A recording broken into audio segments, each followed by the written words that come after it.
नमस्कार, मेरा नाम जीवन ज्योति। मैं एक स्टूडेंट एक्टिविस्ट हूँ तथा एक सोशल एक्टिविस्ट हूँ।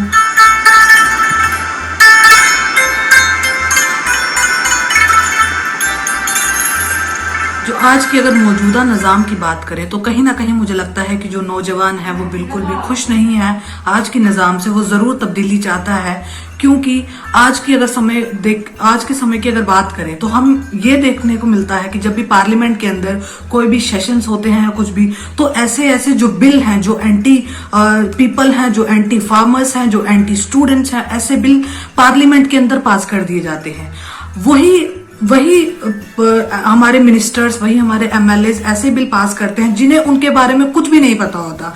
अगर हम बात करें, अगर हमारे जैसा पढ़ा लिखा नौजवान अगर पार्लियामेंट के अंदर जाएगा तो उसे ये चीजें पता होंगी। अगर हम बात करेंगे शिक्षा बिल की, अगर बात की जाएगी तो एक स्टूडेंट जो पढ़ लिख के, जो अपनी ग्रेजुएशन मास्टर्स करके, पीएचडी करके जो पार्लियामेंट के अंदर बैठेगा, वो जरूर जब शिक्षा नीति लिखते हुए वो जरूर ये अपने सुझाव देगा कि हाँ, जब मैं पढ़ता था तो कैसी कैसी जो प्रॉब्लम्स थी वो आती थी, तो वो उसकी प्रॉब्लम्स के सोल्यूशन देगा। ना कि आज के हमारे जो पार्लियामेंट के अंदर जो बैठे हैं, जो कि जितने आधे से ज्यादा नेता हैं जो ना तो पढ़े लिखे हैं, और वो छोड़िए, ठीक है किसी ना किसी वजह से मान सकते हैं कि उन्हें पढ़ने लिखने का मौका नहीं मिला, परंतु अगर हम बात करें तो उनके ऊपर कितने रेप केसेस हैं, कितने क्रिमिनल केसेस हैं, कितने उनके ऊपर अगर बात करें चोरियों के केसेस हैं, करप्शन के केसेस पर आज भी ऐसे लोग पार्लियामेंट के अंदर बैठे हैं। और वो हम जैसे युवा, जो एक शरीफ युवा है, जो एक अच्छे से अपनी पूरी अच्छी सिटीजन होने की जो दावा करता है, हम अच्छे काम करते हैं, परंतु वो हमारे लिए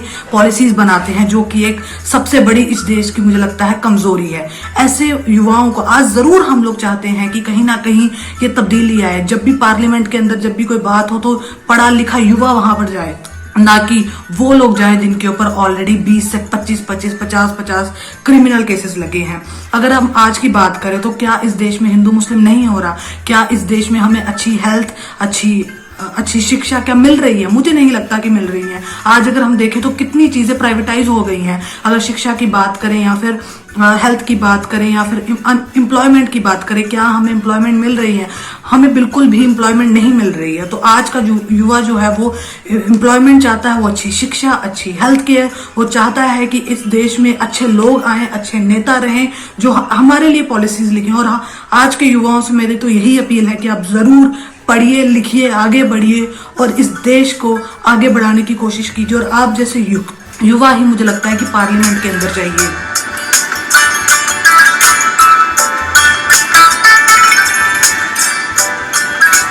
बिल्कुल, अगर बात करें आज के युवा की तो कहीं ना कहीं मुझे लगता है कि जो आज का युवा है वो अपने सपने तो बहुत देखता है और वो पूरे करने की हिम्मत और जज्बा भी रखता है, परंतु अगर हम बात करें अपॉर्चुनिटीज नहीं है जितनी अपॉर्चुनिटीज इस भारत देश में होनी चाहिए थी। भारत को कहा जाता है कि सबसे ज्यादा जो युवा है वो भारत में पाया जाता है, परंतु क्या आज हमें ऐसी अपॉर्चुनिटीज मिल रही हैं? तो वो मुझे लगता है कि इतनी अपॉर्चुनिटीज जो हम लोग ख्वाब देखते हैं, परंतु जितने भी हमने ख्वाब देखे हैं वो कहीं ना कहीं उसको साकार करने में जो जद्दोजहद, जो मेहनत एक युवा को करनी पड़ती है।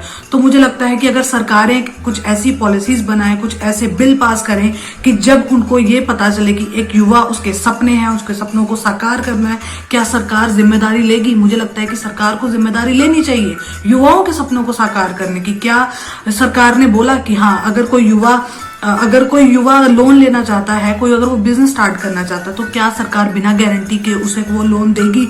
नहीं देगी, क्योंकि सरकार भी कहती है कि हमें युवाओं से कुछ नहीं लेना, हमें तो अपना पेट भरना है, हमें तो अपनी करप्शन करनी है।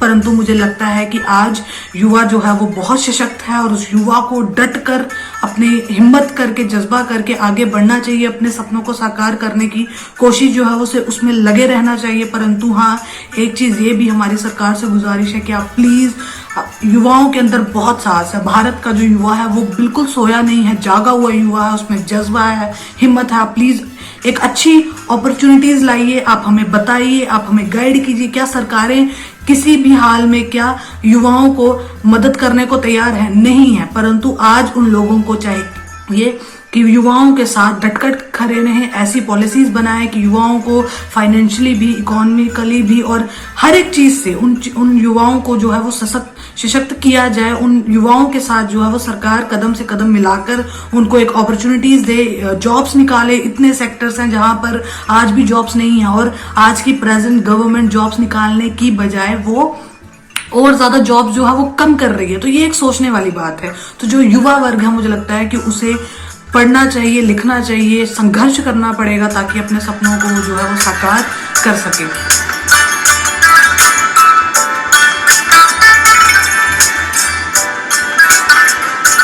आज अगर बात करें शिक्षा की, तो कहीं ना कहीं ये कहना गलत नहीं होगा कि आपको रोजगार तभी मिलेगा जब आपकी शिक्षा का स्तर अच्छा होगा और जब आपके पास अच्छी शिक्षा होगी। परंतु आप सभी जानते हैं कि जो दूर दराज के इलाके हैं, जो गांव के इलाके हैं, जो बैकवर्ड एरियाज हैं, जो पहाड़ी इलाके हैं, क्या वहां पर आज भी अच्छी शिक्षा मिल रही है बच्चों को? तो वो कहना बिल्कुल ही गलत नहीं होगा अगर मैं कहूं कि नहीं मिल रही। क्योंकि अगर हम बात करें, स्कूल्स हैं तो टीचर्स नहीं है, अगर टीचर्स हैं तो इंफ्रास्ट्रक्चर नहीं है। इंफ्रास्ट्रक्चर, मैंने खुद ऐसे ऐसे स्कूल देखे हैं, चाहे वो कश्मीर की बात करें या चाहे वो बहुत ही जो यूपी बिहार की बात करें या किसी भी स्टेट की भारत के अंदर बात करें, तो जो दूर दराज के इलाके, बैकवर्ड एरियाज में, वहां पे अच्छी शिक्षा नहीं पहुंच पा रही है। अगर हम बात करें रोजगार की, तो अगर आपके पास अच्छी शिक्षा होगी, आपके पास अगर डिग्रीज होंगी, आपके पास अगर सर्टिफिकेट्स होंगे, तो तभी आपको कहीं ना कहीं जो अच्छा रोजगार, मैं कहूंगी कि आपका मनपसंद रोजगार आपको मिल सकेगा। तो जरूरत है आज के समय पर कि सरकारें शिक्षा पॉलिसी बनाना बहुत इजी है, लिखना और डॉक्यूमेंट्स में रह जाती हैं वो शिक्षा नीतियां जो सरकार द्वारा बनाई जाती हैं, परंतु आज भी उनको ग्राउंड लेवल पर मुझे लगता है कि कहीं ना कहीं वो प्राप्त नहीं हो रही हैं। वो जो हमारा कॉन्स्टिट्यूशन कहता है कि जो हर बच्चा है वो शिक्षा का अधिकार उसके पास है, परंतु जो दूर दराज के इलाके हैं, जो बात करूं, क्या वहां पर शिक्षा बच्चों को प्राप्त हो रही है? तो वो शिक्षा, जब तक शिक्षा का स्तर भारत के अंदर नहीं बढ़ेगा तब तक रोजगार हम अपना मनपसंद का नहीं मिल पाएगा। और ना ही, और जो रोजगार की दर है वो आप सबके सामने है। जो रोजगार वो कैसा, आप सबको पता है कि किस हद तक जो है भारत के अंदर आज अनएम्प्लॉयमेंट है। तो जब शिक्षा सबसे अच्छी रहेगी तो तभी रोजगार जो है वो सबको मिल पाएगा। धन्यवाद। और अंत में यही कहना चाहूंगी, तू जिंदा है तो जिंदगी की जीत पर यकीन कर, अगर कहीं पे स्वर्ग है तो ला उसे जमीन पर।